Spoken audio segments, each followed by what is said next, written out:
देख रहे हैं न्यूज़ फॉर नेशन और मैं हूं सांत्वना आपके साथ। अगस्त के महीने में बिहार में नीतीश कुमार ने तेजस्वी यादव के साथ मिलकर नई महागठबंधन की सरकार बनाई, जिसके अंदर नए मंत्रियों को जगह दी गई। अब ऐसे में राजद कोटे से सुधाकर सिंह, जो कि राजद के प्रदेश अध्यक्ष जगदानंद सिंह के बेटे हैं, उन्हें कृषि मंत्री बनाया गया। लेकिन लगातार उनके द्वारा दिए जा रहे विवादित बयानों के कारण आखिरकार उन्हें इस्तीफा देना पड़ा।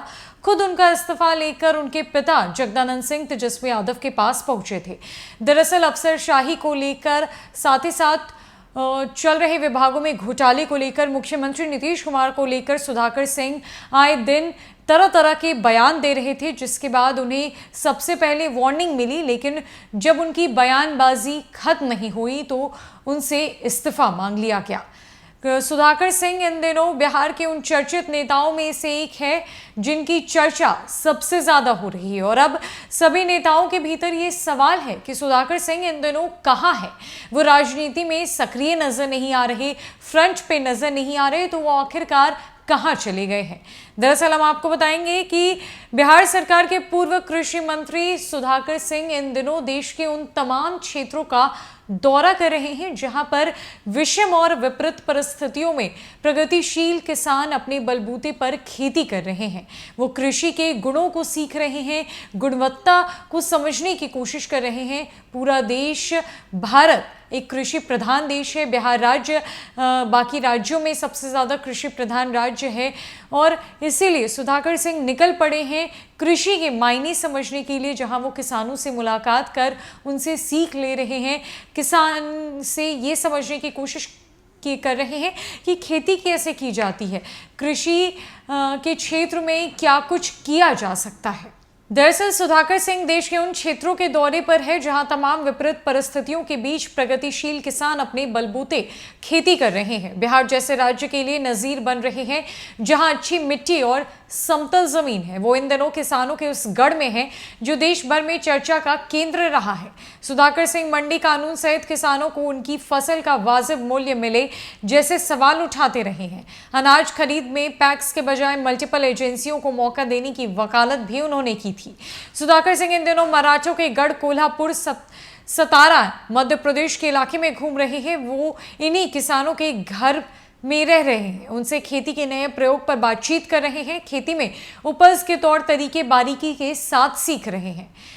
सुधाकर बताते हैं कि इस इलाके के किसानों ने अपनी मेहनत के बलबूते देश दुनिया में पहचान बनाई है। यहाँ के किसान खेतों और मेहनत के बल पर धनवान हुए हैं। वे बताते हैं कि इस इलाके में किसानों ने बेहतरीन तरीके से एग्रो बेस्ड खेती की है, जबकि यहाँ बिहार की तरह बहुत अच्छी ज़मीन नहीं है, पानी की भी समस्या रहती है।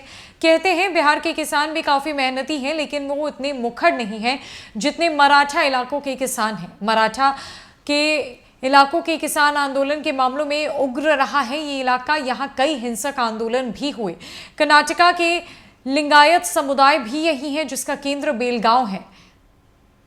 वे महाराष्ट्र के निकट कई गांवों में जा रहे हैं। सुधाकर सिंह ने आगे बताया कि वे यहाँ की खेती देखने, समझने और किसानों से मुलाकात करने के बाद चंडीगढ़, हिमाचल और हरियाणा जाएंगे और वहाँ भी किसानों से मिलेंगे। उन्होंने बताया कि वे किसानों के घर पर ही खाना खाते हैं, उनके घर पर ही रहते हैं।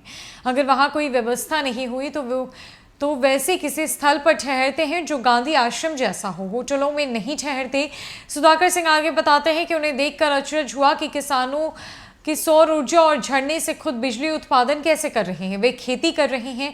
पूर्व कृषि मंत्री का कहना है कि बिहार की नई पीढ़ी के युवाओं को खेती के लिए मोटिवेट करना बहुत जरूरी है। बिहार सरकार के पूर्व कृषि मंत्री सुधाकर सिंह इन दिनों सतारा मध्य प्रदेश में है, जहां वो किसानों के घर पर ही ठहर रहे हैं। उन्होंने कोई भी होटल लेने से मना कर दिया और कृषि की महत्व को समझने की कोशिश कर रहे हैं। किसानों के साथ रहकर नए नए प्रयोग को सीखने की कोशिश कर रहे हैं ताकि इस प्रयोग को बिहार में आजमाया जा सके। बिहार के युवाओं को ज़रूरत है बिहार में कृषि को समझने की, इसकी महत्ता को समझने की। तो सुधाकर सिंह इन दोनों राजनीति से परे विभिन्न क्षेत्रों का पूरे देश भर में दौरा कर रहे हैं और कृषि के नए उपयोगों को समझने की क्लास ले रहे हैं। तो फिलहाल के लिए इस अपडेट में बताइए, ना कई अपडेट्स के लिए हमारे साथ बने रहे न्यूज़ फॉर नेशन में। नमस्कार।